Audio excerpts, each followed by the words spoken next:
Vamos a hablar entonces de tumores renales. Ya la patología oncológica realmente es una de las cosas que más, digamos, ha ido variando con los años y en donde, digamos, hemos ampliado muchísimo los horizontes en cuanto al tratamiento, y ya como urólogos nos estamos familiarizando con mucho tratamiento médico para la patología oncológica avanzada, y que por ende también en el MIR están empezando a preguntarle. Entonces hay que familiarizarse con los tratamientos. Bien, tumores renales, básicamente, vamos a empezar. Ok, principal factores de riesgo para desarrollar un tumor renal, un tumor del parénquima renal, no tumores de urotelio, aunque comparten algunos factores de riesgo, pero principalmente el tabaco. La hipertensión también es un factor de riesgo para desarrollar tumor renal. La obesidad. Hay alteraciones genéticas como es el síndrome de von Hippel-Lindau, que sabemos que está asociado a los tumores renales, asociado también a tumores renales bilaterales. La insuficiencia renal crónica terminal también está asociada al desarrollo de tumores renales. La insuficiencia renal crónica grado 1, 2 o 3 incluso no está asociada, pero sí la insuficiencia renal crónica terminal sí que está asociada con el desarrollo de tumores renales. Y luego también otra enfermedad pues con un componente genético que es la poliquistosis renal, está asociada también con el cáncer renal. El 90% de los tumores renales van a ser carcinomas de células renales, por eso CR, carcinoma de célula renal, perdón. Carcinoma de células renales. Dentro de estos hay varias variantes y es que a veces puede ser confuso si no tenemos esto claro. O sea, hablamos de carcinoma de células renales, es el principal tipo histológico, digamos, el principal tipo de tumor renal, y dentro de él hay diferentes variantes. Una es el carcinoma de células renales de células claras, que es el más frecuente. Tiene un peor pronóstico, digamos, que el tumor papilar, el cromófobo, pero aún así se trata y se puede curar. En esto suele haber, en la gran mayoría de ellos, alteraciones en el gen de von Hippel-Lindau, sin estar asociado al síndrome, pero sí que hay alteraciones de este gen. Luego está la variante papilar, que está asociada a tumores bilaterales y también tiene un componente familiar un poco más importante que en los otros tipos. El cromófobo, que es el que tiene mejor pronóstico de todos estos. Y luego los carcinomas de los conductos de Bellini, que es un tumor muy agresivo, que suele metastatizar por vía hematógena muy precozmente y por ende tiene peor pronóstico. Luego también hablamos de factores de mal pronóstico que son importantes de cara al tratamiento. Básicamente aquellos relacionados con datos histológicos de la anatomía patológica que se valoran según la clasificación de Fuhrman, o sea, un Fuhrman elevado, que es lo que suele hablar simplemente es que son tumores más desdiferenciados, y con otra serie de características histológicas que le confieren peor pronóstico. Cuando el patólogo nos dice que hay necrosis, que ese tumor se ha necrosado, también esto suele tener peor pronóstico. Y la variante sarcomatoide también es un factor de mal pronóstico. La clínica, no me meto mucho en la clínica porque ya seguramente ustedes lo saben, que la gran mayoría de los tumores renales actualmente se diagnostican cuando no han dado síntomas. Los pacientes que se hacen una ecografía o un ultrasonido por otra cosa y se les ve que tienen una masa en el riñón. Aquella tríada típica de hematuria, dolor lumbar y masa abdominal palpable ya es sumamente infrecuente, y de hecho hasta podríamos decir que está asociada a mal pronóstico, porque quiere decir que ya es un tumor que ha tenido mucho tiempo para crecer, que ya ha afectado también la vía urinaria, por ende por eso tiene hematuria, y pues podría ser un tumor más avanzado. Aún así, es verdad y que no por nada a este tumor se le llama el tumor del internista, o sí, el tumor del internista, porque suele dar muchos síndromes paraneoplásicos, es decir, cualquier síndrome, o básicamente casi cualquier síndrome paraneoplásico, lo puede desarrollar un tumor renal. Pero lo más frecuente es, por un lado, la hipercalcemia, puede generar poliglobulia si se asocia a un aumento de la eritropoyetina o también puede generar anemia. Y uno que ha sido preguntado en el MIR, pero que de repente no creo que lo vayan a preguntar porque lo preguntaron hace mucho tiempo, es el síndrome de Stauffer, que es una alteración hepática, una insuficiencia hepática que se cree que está asociada a metabolitos y tóxicos que expulsa el tumor a la sangre, citoquinas y demás. Bien, Silvia, no sé si va a quedar la clase grabada. Además, les digo que si quieren estos resúmenes, únicamente se los voy a pasar a aquellas personas que se queden hasta el final de la videoclase. Así que si lo quieren, quédense hasta el final. Y no sé si voy a poder dejarlo grabado o no, entonces mejor si pueden, no se vayan para que puedan aprovecharlo. Si no se pueden quedar, pues no pasa nada. Sobre el diagnóstico, como digo, generalmente la primera prueba que se suele hacer es una ecografía, no porque se sospeche un cáncer de riñón, sino porque se hace por otra causa, pero también es una buena primera prueba en hacer porque es una prueba barata que no, digamos, que no radia al paciente ni demás, pero realmente el gold estándar es el TAC, y el TAC tóraco abdomino pélvico, porque ya de paso hacemos un estadiaje, ¿de acuerdo? Podemos hacer un estadiaje de metástasis y si hay afectación de la vena cava, si hay trombo en vena cava, adenopatías y demás. Entonces, el TAC-TAP, y en pacientes que no se puede hacer un TAC porque tiene alergia o tiene insuficiencia renal asociada, pues tenemos la resonancia magnética con gadolinio. Simplemente recalcar la clasificación de los quistes renales que ha sido preguntada en el MIR y que pueden preguntarla, que es muy sencilla. Esto es una clasificación que se hace, que los radiólogos utilizan primordialmente por características de los quistes a nivel del TAC, pero también con la ecografía y principalmente con la ecografía con contraste también pueden caracterizar, y muchas veces caracterizan mejor los quistes renales con la ecografía con contraste que con el TAC. Pero independientemente la clasificación es la misma, que es la clasificación de Bosniak. Y esta básicamente pues un Bosniak 1 y 2, no importa digamos las características, no creo que compense que ustedes sepan cuáles son las características que tienen los quistes Bosniak 1 y 2. Estos quistes no requieren seguimiento, son quistes benignos. Hay una variante, o sea, un grupo de quistes Bosniak 2 que llevan la F, que es 2F, que estos sí que requieren seguimiento por características que tienen, suelen ser quistes que están con tabiques un poco más gruesos, pero no llegan a ser multitabicados ni con calcificaciones ni nada, pero que no son del todo normales, entonces el radiólogo dice que mejor este quiste hay que seguirlo. Y luego el quiste Bosniak 3 y 4, que ya pues un Bosniak 4 tiene una muy alta probabilidad, de más del 90%, de ser un cáncer de células renales, un carcinoma renal, con lo cual en cualquiera de los dos casos hay que operar, sí o sí hay que quitar ese quiste porque hay una alta probabilidad de que tenga o de que haya un tumor ahí. Entonces, ¿cómo tratamos el cáncer renal? Pues lógicamente, como estamos diciendo, con cirugía. Por ejemplo, en los manuales de AMIR, que les adelanto, simplemente para los que no lo sepan, yo me baso y utilizo un poco los manuales de AMIR simplemente porque AMIR ha tenido la amabilidad de compartir conmigo de forma gratuita sus manuales digitales, y también ustedes tienen posibilidad de tener esos manuales digitales de forma gratuita durante un año. Entonces, como yo tengo eso, o sea, me los han facilitado y también ustedes los pueden utilizar, por ejemplo, si no se están preparando con ninguna academia, pueden hacer uso de estos manuales. Yo utilizo como referencia estos porque puede ser que algunos de ustedes los estén utilizando.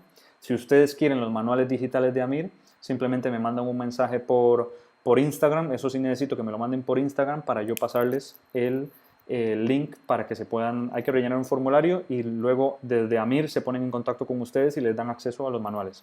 Entonces, ese anuncio lo he dado porque en los manuales de AMIR sí que todavía hablan de que el tratamiento de elección es la cirugía radical, y realmente cada vez se tiende a ser lo más conservadores posibles, principalmente en pacientes, bueno, tanto en pacientes jóvenes, porque quitarle un riñón y luego si el paciente desarrolla una insuficiencia renal, una obstrucción, una litiasis en un único riñón, es mucho más riesgoso que si simplemente hemos quitado un trocito de un parénquima.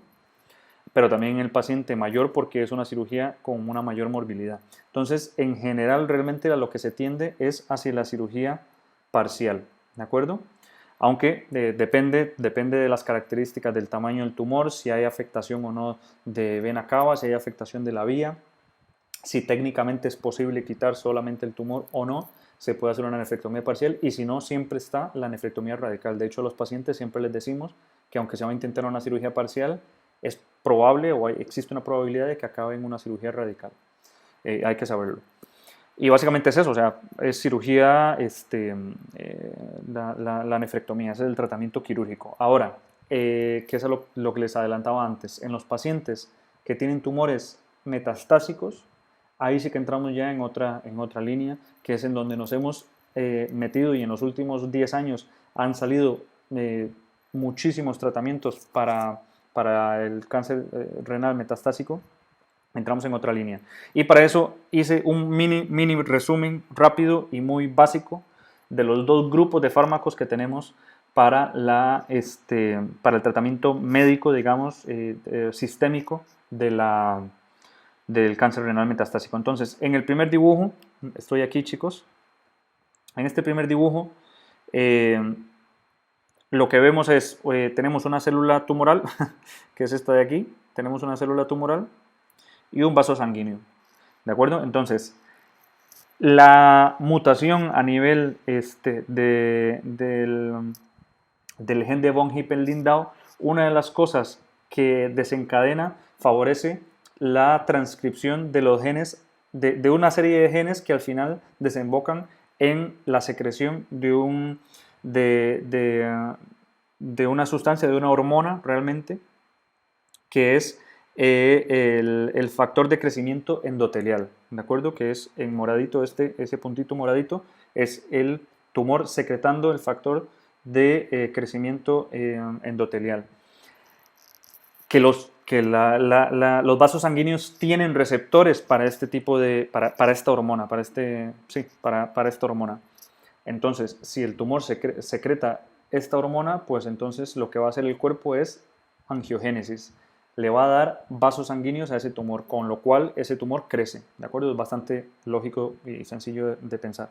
Entonces, el tumor secreta el factor de crecimiento endotelial y por el otro lado, la célula, el endotelio puede coger esa hormona a través del receptor, que es un receptor de tirosinquinasa, que al final lo que desencadena es una angiogénesis. Entonces, como les decía, el tumor secreta el factor de crecimiento endotelial, el endotelio tiene un receptor de tipo tirosinquinasa que capta esta hormona y con esto se genera la angiogénesis.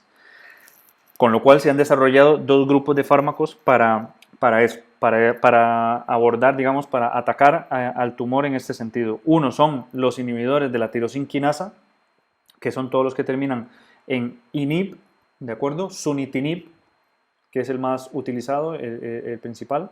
Sunitinib, todos los que terminan en inhib. Y luego los anticuerpos monoclonales, que ya esto es inmunoterapia, anticuerpos monoclonales contra el factor de crecimiento endotelial, que son los que terminan en MAB, el bevacizumab, por ejemplo. ¿De acuerdo? Estos, por ese lado, son dos grupos de fármacos. Luego tenemos otra vía, digamos, que se ha investigado y que se ha visto que se puede atacar también, que es el gráfico, digamos, el dibujito que tenemos aquí abajo. ¿De acuerdo? Estoy aquí. ¿Qué es lo que pasa? De nuevo, tenemos la célula tumoral, esta de aquí. Tenemos esta célula tumoral de aquí. Y esta célula también, hay dos receptores que las células neoplásicas pueden expresar para pasar desapercibidas por el sistema inmunológico, por los linfocitos T, que es este de aquí, este es un linfocito T. Los linfocitos T, parte, bueno, de la inmunidad celular,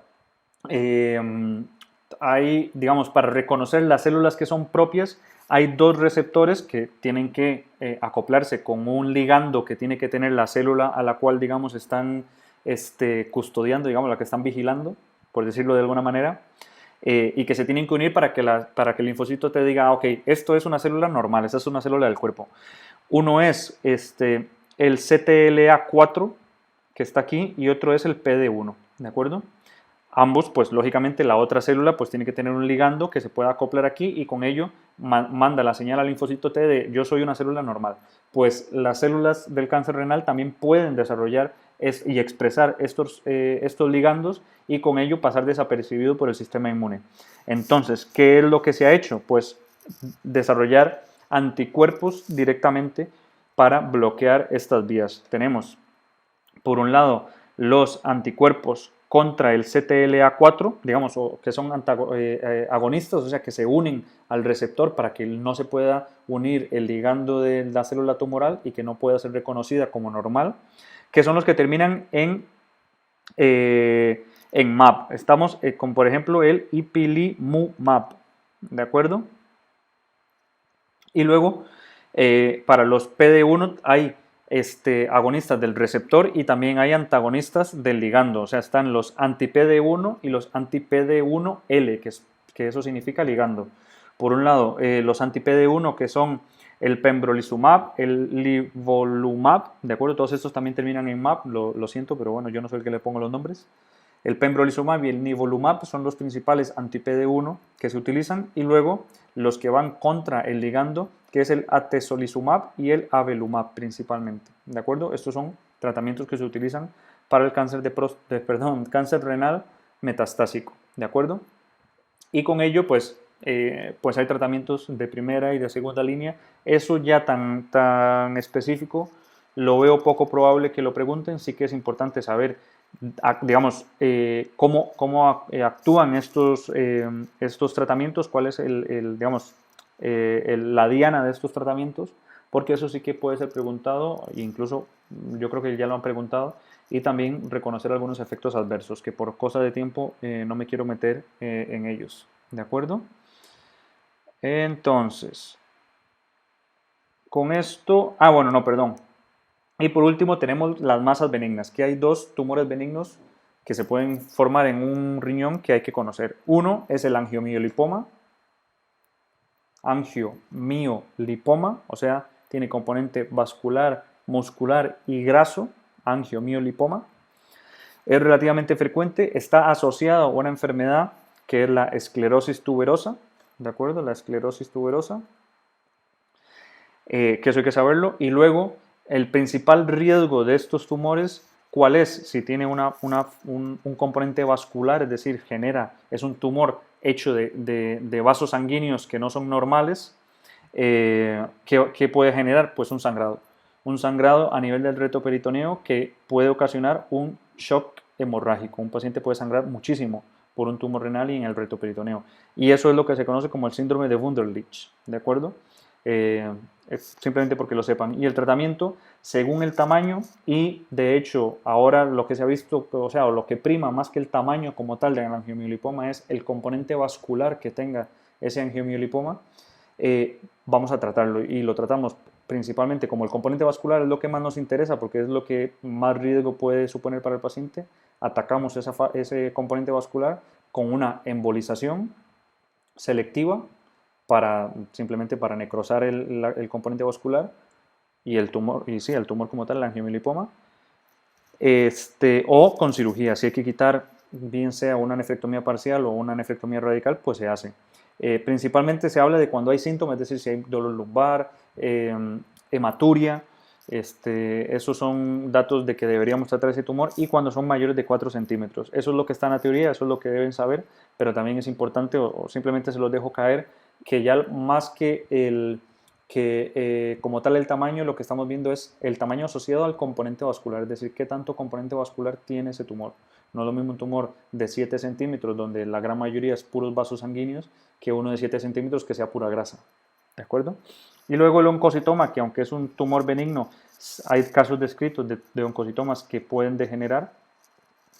Estos son tumores encapsulados que tienen a nivel del TAC, perdón, de la angiografía, suelen tener un patrón característico por la vascularización que tienen, que se llama en rueda de carro, que hay que saberlo, y como es imposible clínicamente, digamos, el radiólogo no puede decirnos si esto es un tumor benigno o no, siempre el tratamiento es quitarlo. E incluso algunas veces las características anatomopatológicas lo hacen difícil de diferenciar de un tumor maligno. Entonces, por eso es importante siempre hacer una nefrectomía, quitar ese tumor. ¿De acuerdo? Ya está, con eso estamos con el tumor renal. Alguien preguntaba, me decía si podía repetir lo de la inmunoterapia.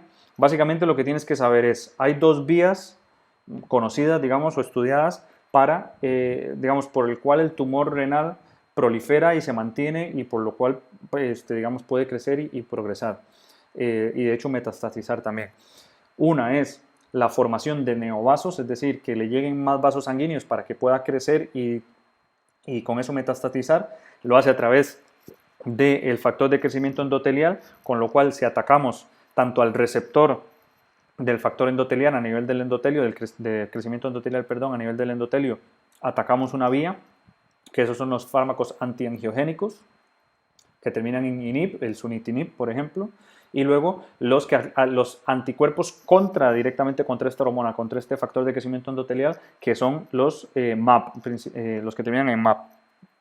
Luego tenemos la otra vía, una vía inmunológica, que es cuando el tumor puede expresar ciertos ligandos que hacen que cuando se unen a dos receptores del linfocito T, uno es el CTLA4 y el otro es el PD1, si se une a esos ligandos, el linfocito T lo interpreta como una célula normal y pasa desapercibido. Pues entonces lo que hacemos es, o hacemos un anticuerpo para unirse al PD1, ¿de acuerdo? Que ese es un anti-PD1, hay anticuerpos contra el ligando del PD1, el PD1 ligando, y luego están los anticuerpos contra el CTLA4, ¿de acuerdo? Esos son los otros tres grupos de fármacos, donde tenemos el ipilimumab como principal anti-CTLA4, el pembrolizumab como uno de los principales anti-PD1 y el atezolizumab como anti-PD1 ligando, ¿de acuerdo? Básicamente ese es el resumen.